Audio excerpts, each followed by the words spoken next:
പവിത്രത്തിൻ്റെ next week പ്രൊമോയിലേക്ക് എല്ലാവർക്കും സ്വാഗതം. വേദ പറഞ്ഞ ജോലിക്കാണെന്നും പറഞ്ഞ് വിഷും എന്നും വീട്ടിൽ നിന്നും പോകുന്നുണ്ട്. പക്ഷേ വിഷും ഇവരെ പറ്റിക്കാട്ടോ ജോലിക്കൊന്നും പോകുന്നില്ല. വിഷത്തെ കാണാൻ നേരം വൈകുന്നത് കൊണ്ട് തന്നെ ശ്രീജ വേദയുടെ ഫോൺ വാങ്ങി വിഷത്തിന് വിളിച്ചു നോക്കുകയാണ്. അപ്പോൾ വിഷം ഒരു പാർക്കിലിരുന്നിട്ട് ഭക്ഷണം കഴിക്കുന്നതാണ് കാണിക്കുന്നത്. എന്നിട്ട് കള്ളം പറയുകയാണ് ശ്രീജയുടെ അടുത്ത്, ഇങ്ങനെ ജോലിക്ക് പോയിരിക്കുകയാണ്, അവിടെ നിന്നാണ് വിളിക്കണതെന്നൊക്കെ പറയുന്നുണ്ട്.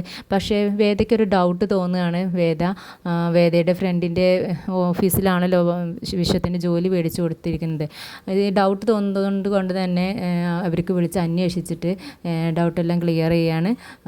അങ്ങനെ വിഷം ജോലിക്കല്ല പോകുന്നത് എന്ന് മനസ്സിലാകുകയാണ് വേദയ്ക്ക് മാത്രമല്ല ശ്രീജി അത് അറിയുന്നുണ്ട്. വിഷം തിരിച്ചു വരുന്ന സമയത്ത് ശ്രീജ നന്നായി കരഞ്ഞുകൊണ്ട് എന്നെ ബഹളം വയ്ക്കുന്നുണ്ട്. ഇത്രയും കാലം നിങ്ങൾ എന്നെ ചതിച്ചു, ഇപ്പോഴെങ്കിലും നിങ്ങൾ നേരായെന്നാണ് ഞാൻ വിചാരിച്ചത്, പക്ഷേ ഇപ്പോഴും നിങ്ങൾ എന്നെ ചതിച്ചുകൊണ്ടിരിക്കുകയല്ലേ, ഇനി ഞാൻ എന്താ ചെയ്യാമെന്ന് പറഞ്ഞുകൊണ്ട് ശ്രീജ കരയാണ്. അപ്പോൾ നമ്മുടെ കമലാമ്മ ആശ്വസിപ്പിക്കുന്നുണ്ട് കേട്ടോ. കമലാമ്മയ്ക്ക് ശ്രീജയുടെ അവസ്ഥ കണ്ടിട്ട് നന്നായി വിഷമം വരുന്നുണ്ട്. അങ്ങനെ കെട്ടിപ്പിടിച്ച് ആശ്വസിപ്പിക്കുന്നുണ്ട്. നമ്മുടെ വിക്രമാണെങ്കിൽ വീണ്ടും ശ്രീനിവാസൻ സാറ് പറയുന്നതനുസരിച്ച് തോക്കെടുക്കുന്നുണ്ട്.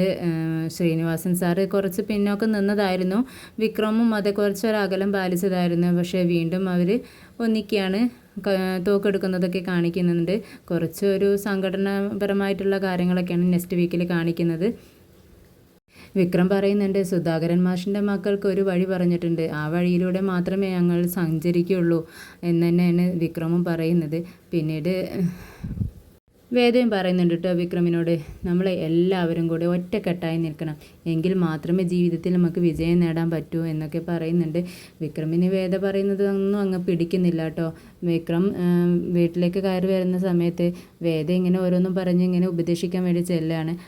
അന്നേരം വിക്രം പറയുന്നുണ്ട്, അതെ നീ ഇങ്ങനെ വിഷട്ടനെ നേരാക്കുന്നത് പോലെ പറഞ്ഞ് പറ്റിച്ച് നടക്കുന്നത് പോലെ നീ എൻ്റെ അടുത്ത് സംസാരിക്കാൻ വരണ്ട, ഇതാൾ വേറെയാണ്, ഞാൻ വിക്രം ാണ്, എൻ്റെ അടുത്ത് നിൻ്റെ കളിയൊന്നും വേണ്ട എന്നൊക്കെ പറഞ്ഞ് വേദയുടെ അടുത്ത് കളിയാക്കുന്നുണ്ട്.